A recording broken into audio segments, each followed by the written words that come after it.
SKB Bangla টিউটোরিয়ালে তোমাদের স্বাগত। আশা করছি তোমরা প্রত্যেকেই ভালো আছো এবং সুস্থ আছো। এসএলএসটি এবং মাদ্রাসা বিষয় পরীক্ষার প্রিপারেশনের জন্য বাংলা বিষয় থেকে আমাদের এই চ্যানেলে বিভিন্ন ধরনের ক্লাস দেওয়া হয়ে থাকে, তার সঙ্গে বিভিন্ন ধরনের মক টেস্টও নেওয়া হয়ে থাকে ধারাবাহিকভাবে। আজকে আমরা আমাদের এই ক্লাসে করব বাংলা ব্যাকরণ সেট নম্বর 23। এর আগে আমাদের এই চ্যানেলে 1 থেকে 22 নম্বর বাংলা ব্যাকরণ সেট হয়ে গেছে। তোমরা যারা দেখোনি তারা অবশ্যই দেখে নিও, আর যারা দেখেছো তারা জানো যে ক্লাসগুলি তোমাদের জন্য কতটা গুরুত্বপূর্ণ। চলো তাহলে দেরি না করে আজকের ক্লাসটি শুরু করছি। আজকের 1 নম্বর প্রশ্ন, নিম্নের কোন বর্ণটির উচ্চারণ স্থান কণ্ঠ? ক মূর্ধন্য য় ঠয় জফলা হবে কণ্ঠ। অ বর্ণ, রস্য ই বর্ণ, রস্য উ বর্ণ, ও বর্ণ। সঠিক অ্যান্সার হবে এ অবর্ণ। 2 নম্বর প্রশ্ন, অযোগবাহু বর্ণের সংখ্যা কয়টি? 1টি, 2টি, 3টি, 4টি। সঠিক অ্যান্সার হবে বি 2টি। 3 নম্বর প্রশ্ন, অন্তস্থ বর্ণের সংখ্যা কয়টি? 3টি, 4টি, 5টি, 6টি। সঠিক অ্যান্সার হবে বি 4টি। 4 নম্বর প্রশ্ন, ভুলা থেকে ভোলা কোন প্রকার স্বরসঙ্গতির উদাহরণ হয়েছে? প্রগত, পরাগত, অন্যান্য, সবগুলোই ঠিক। সঠিক অ্যান্সার হবে বি পরাগত স্বরসঙ্গতির উদাহরণ হয়েছে এটি। 5 নম্বর প্রশ্ন, কলিকাতা থেকে কলকাতা কোন শ্রেণীর ধ্বনি পরিবর্তনের উদাহরণ হয়েছে? আদি স্বরলোপ, মধ্য স্বরলোপ, অন্ত স্বরলোপ, সমীভবন। সঠিক অ্যান্সার হবে বি মধ্য স্বরলোপ। 6 নম্বর প্রশ্ন, দর্শন থেকে দর্শন কোন শ্রেণীর ধ্বনি পরিবর্তনের উদাহরণ হয়েছে? স্বরভক্তি, স্বরসঙ্গতি, স্বরাগম, ব্যঞ্জনাগম। সঠিক অ্যান্সার হবে এ স্বরভক্তি। 7 নম্বর প্রশ্ন, ঠক্কুর থেকে ঠাকুর কোন শ্রেণীর ধ্বনি পরিবর্তনের উদাহরণ হয়েছে? ধ্বনি বিপর্যয়, নাসিক্যী ভবন, ক্ষতিপূরণ দীর্ঘী ভবন, অল্পপ্রাণী ভবন। সঠিক অ্যান্সার হবে সি ক্ষতিপূরণ দীর্ঘী ভবন। 8 নম্বর প্রশ্ন, অভ্যাস এই শব্দটির সন্ধি বিচ্ছেদ নির্ণয় করো।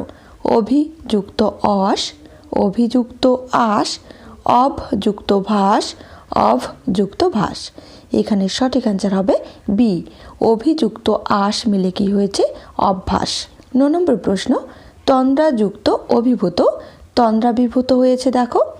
এই সন্ধিবদ্ধ শব্দটি কোন শ্রেণীর সন্ধির উদাহরণ হয়েছে? সংস্কৃত স্বরসন্ধি, সংস্কৃত ব্যঞ্জন সন্ধি, বাংলা স্বরসন্ধি, বাংলা ব্যঞ্জন সন্ধি। সঠিক অ্যান্সার হবে এ সংস্কৃত স্বরসন্ধির উদাহরণ হয়েছে এটি। 10 নম্বর প্রশ্ন, সমযুক্ত অর্থ মিলে কি হয়েছে? সমর্থ। কোন শ্রেণীর সন্ধির উদাহরণ হয়েছে এটি?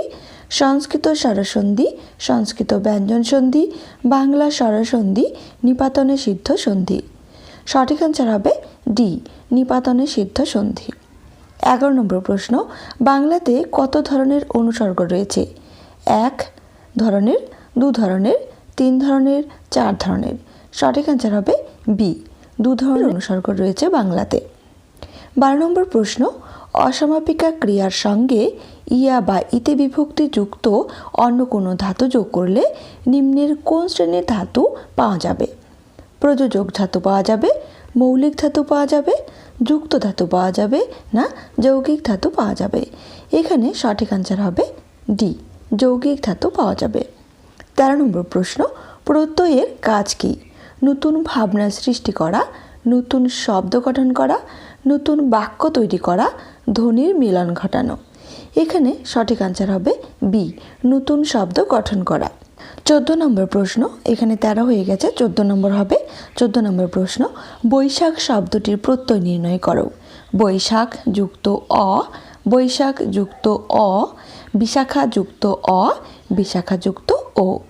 এখানে সঠিক অ্যান্সার হবে সি বিশাখা যুক্ত অ মিলে কি হয়েছে? বৈশাখ।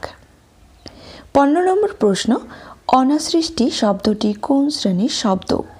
অর্ধ তৎসম শব্দ, তৎসম শব্দ, তদ্ভব শব্দ, আগন্তুক শব্দ। এখানে সঠিক অ্যান্সার হবে বি তৎসম শব্দ। 16 নম্বর প্রশ্ন, নিম্নের কোনটি রূঢ় শব্দ? সন্দেশ, গাইয়ে, জলদ, ফুল। সঠিক অ্যান্সার হবে এ সন্দেশ। 17 নম্বর প্রশ্ন, পাপ কোন শ্রেণীর বিশেষ্য পদ? সংখ্যাবাচক বিশেষ্য পদ, সমষ্টিবাচক বিশেষ্য পদ, গুণবাচক বিশেষ্য পদ না ভাববাচক বিশেষ্য পদ? এখানে সঠিক আনসার হবে সি, গুণবাচক বিশেষ্য পদ। 18 নম্বর প্রশ্ন, বইটির দ্বাদশ অধ্যায় পড়তে বাকি রয়েছে। দ্বাদশ এর নিচে দাগ রয়েছে, কোন শ্রেণীর বিশেষণ পদ তা নির্ণয় করতে বলছে? সংখ্যাবাচক বিশেষণ পদ, সম্বন্ধ বিশেষণ পদ, পূরণবাচক বিশেষণ পদ, একপদী বিশেষণ পদ? এখানে সঠিক আনসার হবে সি, পূরণবাচক বিশেষণ পদ। 19 নম্বর প্রশ্ন, ঝকঝক কলসির বকবক শুনল। কোন শ্রেণীর অব্যয় পদ তা নির্ণয় করো? ঝকঝকের নিচে দাগ রয়েছে। পদান্বয়ী অব্যয় পদ, বাক্যান্বয়ী অব্যয় পদ, ভাববাচক অব্যয় পদ না ধর্নাত্মক অব্যয় পদ? এখানে সঠিক আনসার হবে ডি, ধর্নাত্মক অব্যয় পদ। 20 নম্বর প্রশ্ন, তুমি কথাটা বললে, বললে নিচে দাগ রয়েছে, কোন শ্রেণীর ক্রিয়া তা নির্ণয় করো? সমাপিকা ক্রিয়া, অসমাপিকা ক্রিয়া, দুটোই ঠিক দুটোই ভুল? এখানে সঠিক আনসার হবে এ, সমাপিকা ক্রিয়া। 21 নম্বর প্রশ্ন, মানুষের হাত ধরো। ক্রিয়ার কাল নির্ণয় করতে বলছে। এখানে সাধারণ বর্তমান কাল, ঘটমান বর্তমান কাল, পুরাঘটিত বর্তমান কাল, বর্তমান অনুজ্ঞা? সঠিক আনসার হবে ডি, বর্তমান অনুজ্ঞা। 22 নম্বর প্রশ্ন, শীতকালের নিচে দাগ রয়েছে, শীতকালে দিন ছোট হয়ে থাকে। কারক নির্ণয় করতে বলছে। কর্মকারক, করণ কারক, অপাদান কারক, অধিকরণ কারক? সঠিক আনসার হবে ডি, অধিকরণ কারক। 23 নম্বর প্রশ্ন, আলোকের মুখের নিচে দাগ রয়েছে, কালো যবনিকা এতক্ষণে হলো ছিন্ন। কারক নির্ণয় করতে বলছে। কর্মকারক, করণ কারক, অপাদান কারক, অধিকরণ কারক? সঠিক আনসার হবে সি, অপাদান কারক। 24 নম্বর প্রশ্ন, বধূবরণ এই সমাসবদ্ধ পদটির সমাস নির্ণয় করো। দ্বন্দ্ব সমাস, দ্বিগু সমাস, কর্মধারয় সমাস, তৎপুরুষ সমাস? সঠিক আনসার হবে ডি, তৎপুরুষ সমাস। 25 নম্বর প্রশ্ন, জটাজাল এই সমাসবদ্ধ পদটির সমাস নির্ণয় করো। দ্বন্দ্ব সমাস, দ্বিগু সমাস, কর্মধারয় সমাস, বহুব্রীহি সমাস? সঠিক আনসার হবে সি, কর্মধারয় সমাস। 26 নম্বর প্রশ্ন, উপকূল এই সমাসবদ্ধ পদটির সমাস নির্ণয় করো। বহুব্রীহি, অব্যয়ীভাব সমাস, তৎপুরুষ সমাস না কর্মধারয় সমাস? এখানে সঠিক আনসার হবে বি, অব্যয়ীভাব সমাসের উদাহরণ হয়েছে এটি। 27 নম্বর প্রশ্ন, বাক্য গঠনের প্রধান শর্তাবলী রয়েছে কয়টি? 1টি, 2টি, 3টি, 4টি? সঠিক আনসার হবে সি, 3টি। 28 নম্বর প্রশ্ন, কোথায় যাওয়া হচ্ছে? প্রশ্ন করছে, কোন শ্রেণীর বাচ্য তা নির্ণয় করতে বলছে? কর্তৃবাচ্য, কর্মবাচ্য, ভাববাচ্য, কর্মকর্তৃবাচ্য? এখানে সঠিক আনসার হবে সি, ভাববাচ্য। 29 নম্বর প্রশ্ন, তবে তপনের লেখক হতে বাধা নেই। কোন শ্রেণীর বাক্য তা নির্ণয় করো? নির্দেশক বাক্য, অনুজ্ঞাসূচক বাক্য, শর্ত সাপেক্ষ বাক্য না প্রার্থনাসূচক বাক্য? এখানে সঠিক আনসার হবে এ, নির্দেশক বাক্য। 30 নম্বর প্রশ্ন, আজকের শেষ প্রশ্ন, সকলেই দুর্গতের সেবা করুক। কোন শ্রেণীর বাক্য তা নির্ণয় করতে বলছে?